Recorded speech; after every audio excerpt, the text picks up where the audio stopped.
Question: why does it seem like the people who do the most praying also do the most struggling?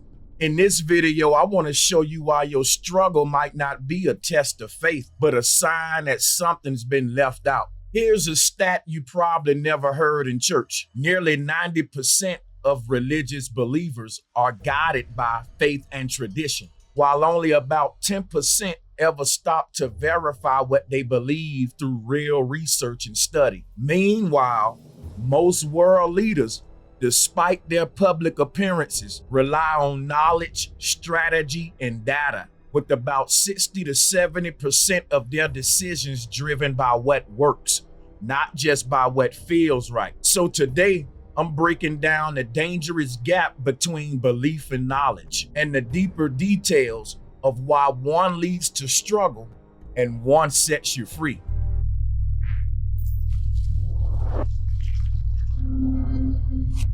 Understanding the difference between believing and knowing is foundational, not just in philosophy and science, but in our everyday decision making as well. So, what exactly is a belief? A belief is a mental attitude that something is true or exists, even if it's not supported by direct evidence or certainty. It's subjective and often shaped by faith, trust, hearsay, tradition, culture, or personal experience. For example, I believe there's a giant ancient sea creature living deep in Loch Ness, and it's managed to stay hidden from the world all this time. Whereas knowledge, it can be described as a justified truth. To know something usually means, first, you believe it; two, it is true; and three, you have justification or evidence for it.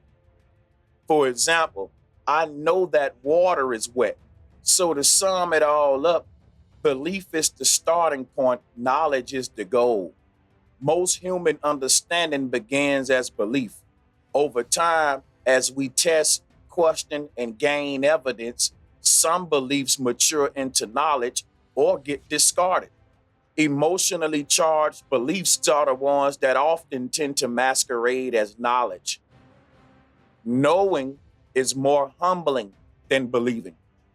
A person who knows is aware of why and how they know. A person who merely believes can be confident without ever questioning the foundation of that belief. And belief without examination can be dangerous. Jonestown Massacre in 78, Heaven's Gate cult in 1997, and even the average citizen was born into a cult called America because belief systems that we adopt without examination comes from us via our culture as well. And they also can exist within political movements and religious groups. Some examples that many of you probably can relate to even more: manifest destiny, the idea that a certain group is superior to everyone else. Capitalism itself is just an ideology or a belief. This will sum up the core differences between belief and knowledge. When it comes to belief, it doesn't necessarily require evidence, versus knowledge, you must have evidence to justify it. A belief may or may not be true, but knowledge must be true. A belief can be uncertain. Knowledge requires a higher degree of certainty. Belief is highly subjective, while knowledge leans more toward objectivity. Let's talk about changeability. Beliefs easily change and they are easily influenced. And I can give you a real good example of this. What happened to gospel rap? It has morphed into something that sounds so secular, you can't even tell it apart from regular worldly rap. And not to mention, they even twerking in the church now. So yeah, belief systems are easily influenced. They change all the time. They tweak themselves for trends and popular events and etc. Whereas when it comes to knowledge, no matter how many changes may come on the earth, no matter how many trends may come and go, knowledge will remain the same. 2 plus 2 will still be 4. understanding the process of gaining knowledge versus gaining a belief reveals a lot about how we form our worldviews and why people can see the same thing so differently. We'll break them both down side by side. The process of gaining a belief starts with exposure. You hear or encounter an idea from a person, group, text, culture, or experience. For example, my grandma said a black cat crossing your path is bad luck. The second part of gaining a belief is acceptance. And this is often done without critical thinking, what it was you was just exposed to. And basically, acceptance can be summed up in one sentence. If the idea feels familiar, comfortable, authoritative, or emotionally satisfying, you may accept it without rigorous questioning. For example, it feels true and she wouldn't lie to me. That's what a lot of people will say when they accept beliefs that come from their grandmother or from their mother. Sometimes something may not be true, but it can feel true. And if it's coming from someone important that holds status in your life, that'll give it more authority. So instead of critical thinking it, most people will just say, why would my grandmother lie to me? And oftentimes it ain't that they lying to you. It's just that they didn't have all the answers as well. The third part of gaining a belief is called internalization. You now hold it as your own belief, even if it's never been tested or verified. For example, I believe black cats crossing your path bring bad luck. And now you start to perpetuate and pass on the belief. And gaining beliefs is often fast, emotionally or socially driven, based on authority, repetition, or personal experience, which is often unverified or loosely justified. It is also difficult to shake, especially if it ties into your identity or your tribe. So let's talk about the process of gaining knowledge. The first process of gaining knowledge, it starts with inquiry. You ask a question or encounter a claim, often sparked by curiosity, doubt, or problem solving. For example, do black cats really bring bad luck? Then the second part is investigation. Knowledge is something that's been tested again and again and again. It's been challenged over and over, and it still holds up. For example, if I say water boils at 212 degrees Fahrenheit at sea level, it's a truth, not a belief, because others have tested this over and over and come to the same conclusion. This would be different than a person that says, I was abducted by aliens. It is a belief, not a fact, because others haven't been abducted by aliens. This isn't a normal phenomenon, so we can't deem something a fact if all of us can't test it and have the same conclusion. And this goes for religious people that say, God told me to tell you this, or a person that has a revelation from some entity that no one else have. We should all be able to test it. And if we can't verify it or test it, then we can't adopt it as knowledge, which is the fifth step of this process. You accept the claim not just as a belief, but as something you can defend with reason or evidence. For example, I know that black cats crossing my path won't bring me bad luck. Why? Because I did an experiment where I put 20 people on a sidewalk and I let each one walk past the path of the black cat. And then we let another group of 20 people walk down that same sidewalk without the black cat. So the latter group is our control and the first group is our variable. And we'll monitor everyone's lives for the next 6 months. And we'll see who have the most success and who have the most misfortune. What if, just what if, the tests show that the people who walked down the sidewalk without the black cat had most misfortune, and that the people who walked down the sidewalk with the black cat that had crossed the path actually were most successful?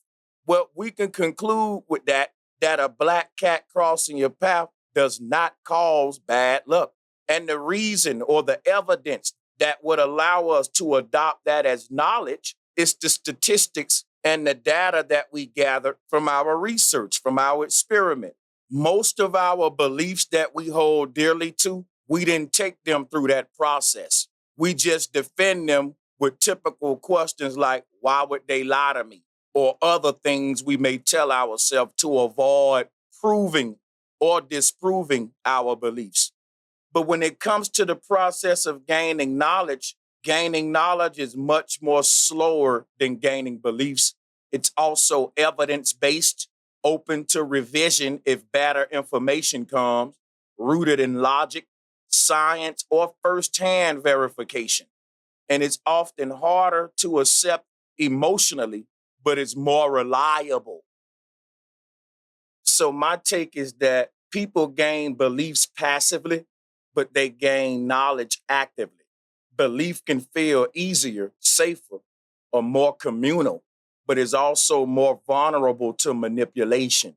Knowledge requires intellectual labor and emotional humility, but is more resilient, empowering, and independent. What triggers a belief versus what triggers knowledge? Trust, emotion, tradition, and simply exposure are the main triggers of a belief. Whereas what triggers knowledge is curiosity, doubt, inquiry. All of that leads a person to investigate, to go on a quest.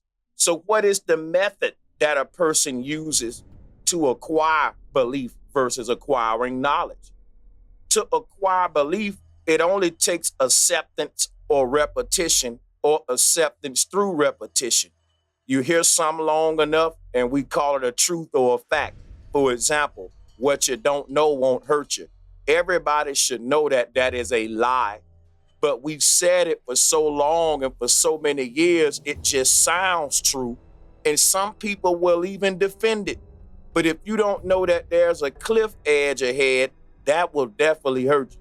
So when it comes to the method of accepting belief, we accept it oftentimes through repetition, whereas knowledge, we accept knowledge through observation, testing, and justification.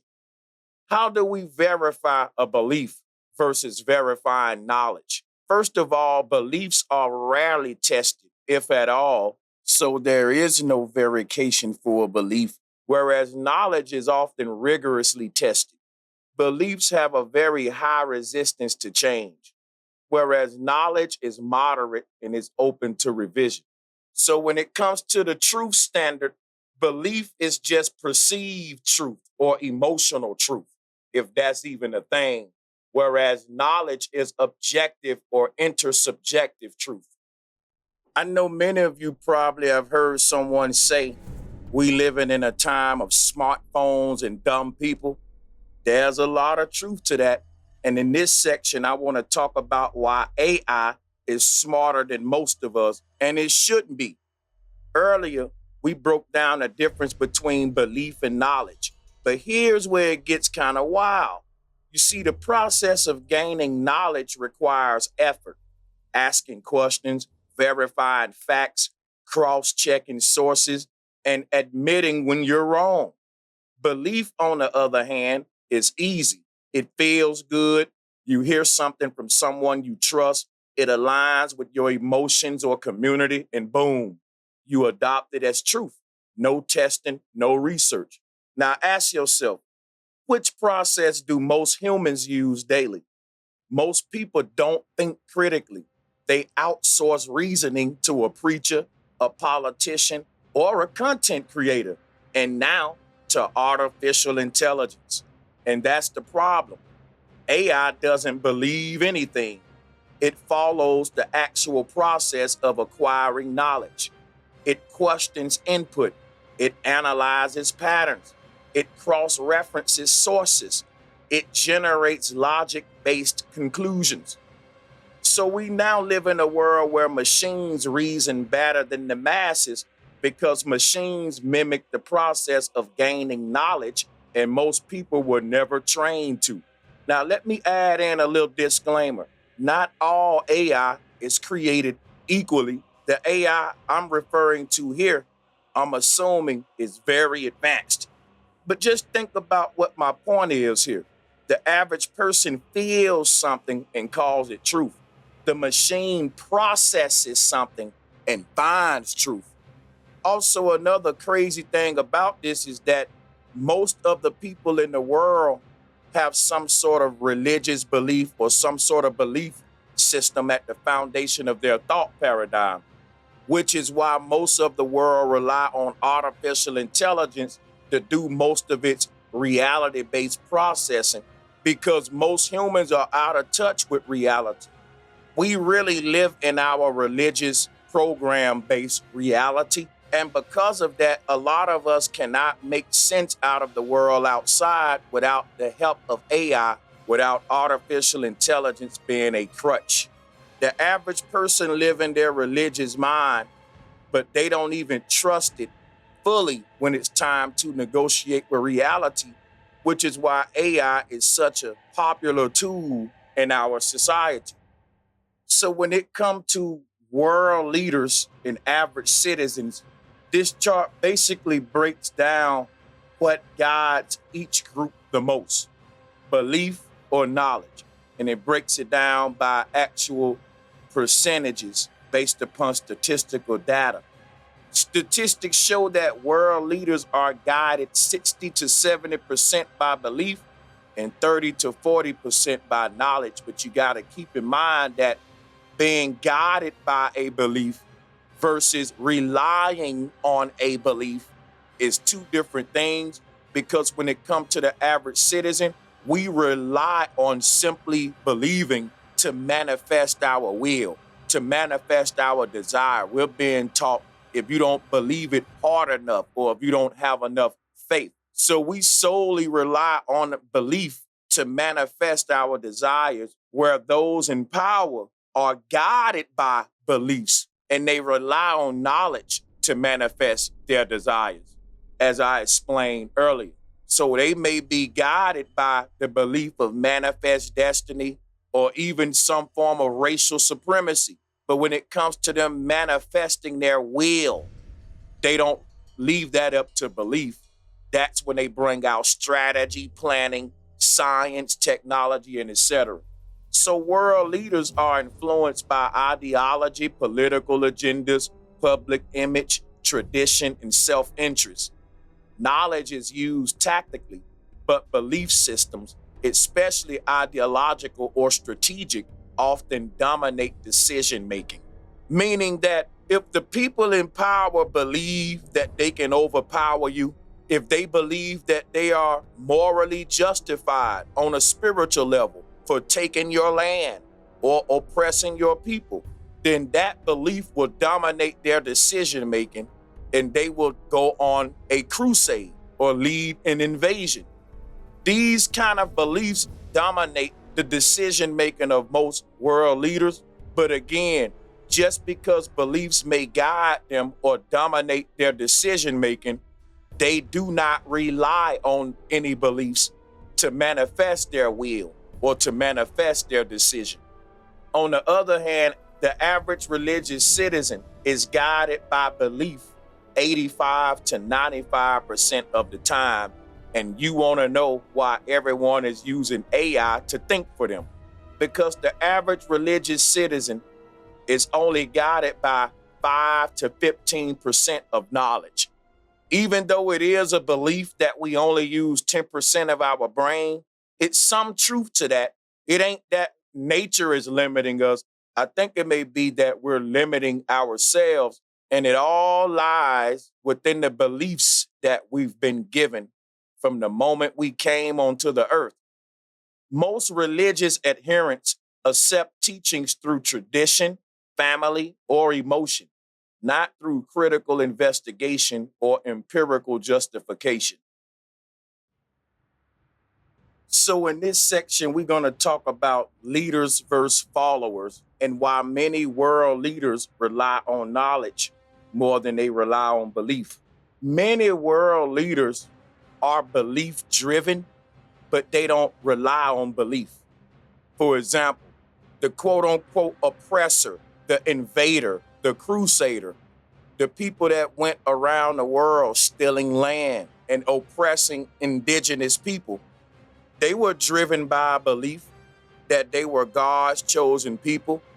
They were driven by the belief of manifest destiny, that they had the right to take people's land that didn't belong to them, and etc.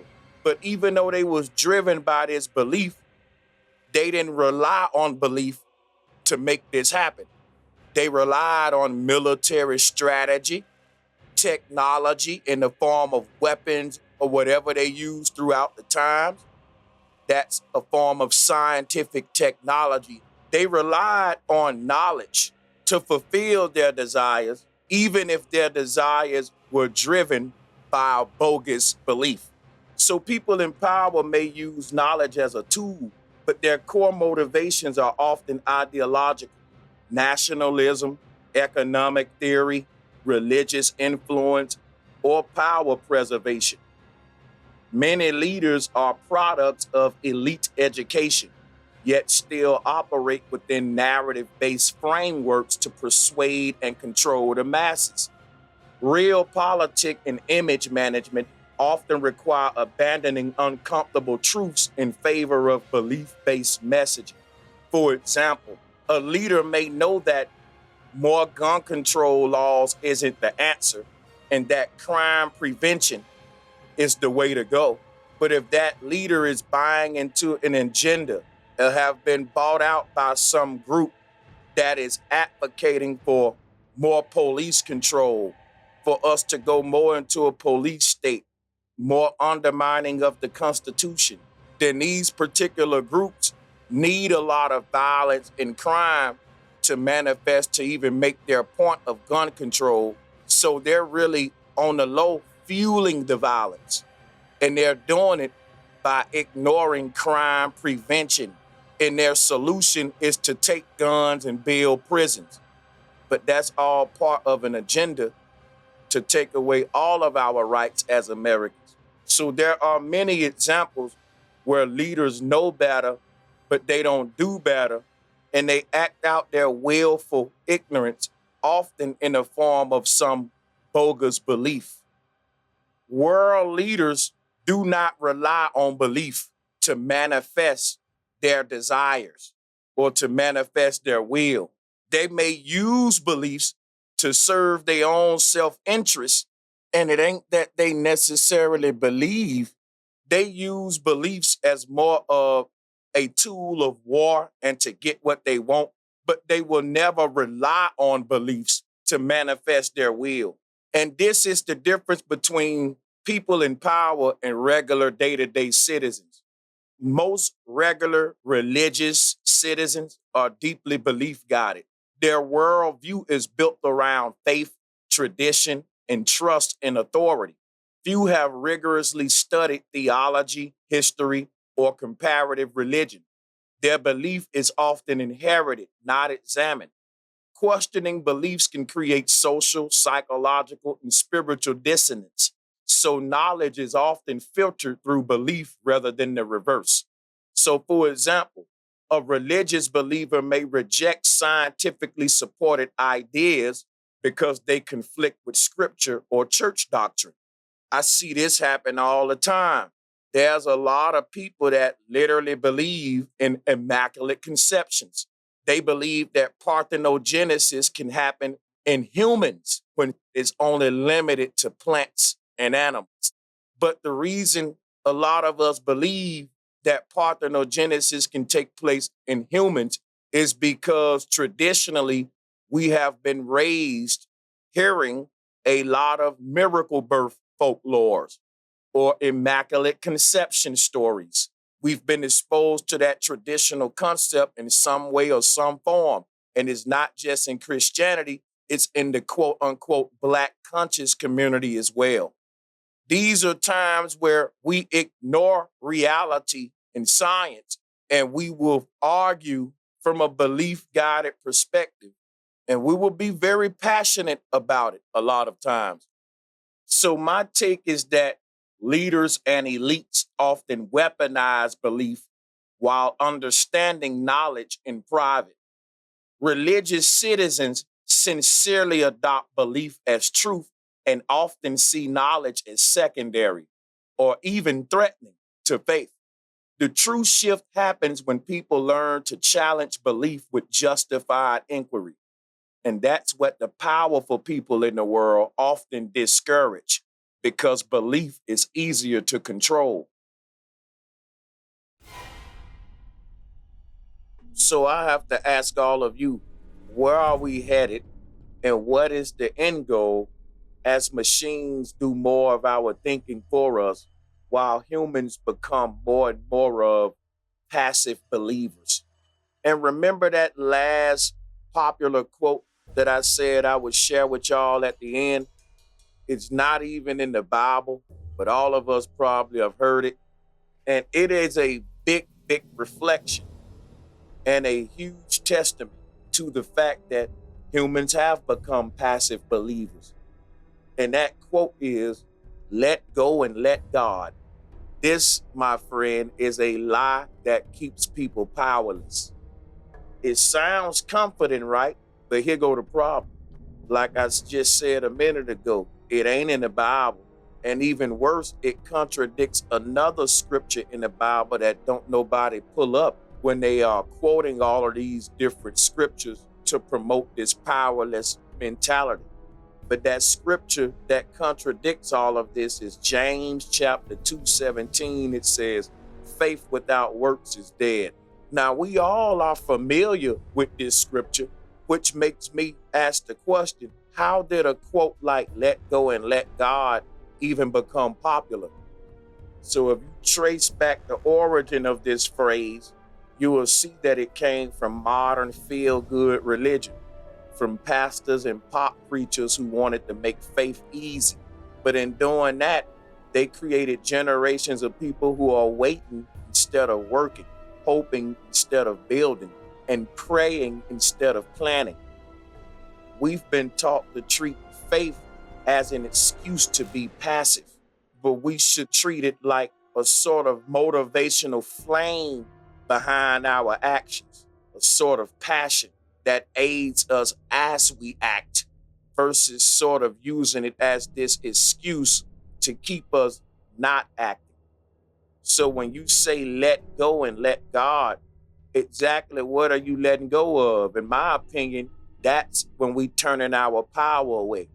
We're letting go of our own power, our willpower, our ability to manifest. Your breakthrough doesn't come from waiting. It comes from knowing what to do next. And that starts right here. Now, one last thing before you go. If you resonate with this video, please like, share, and get in the comment section and let us know something that you've believed for years that you later found out wasn't true and how it changed your life or your perception of reality. Peace and much love.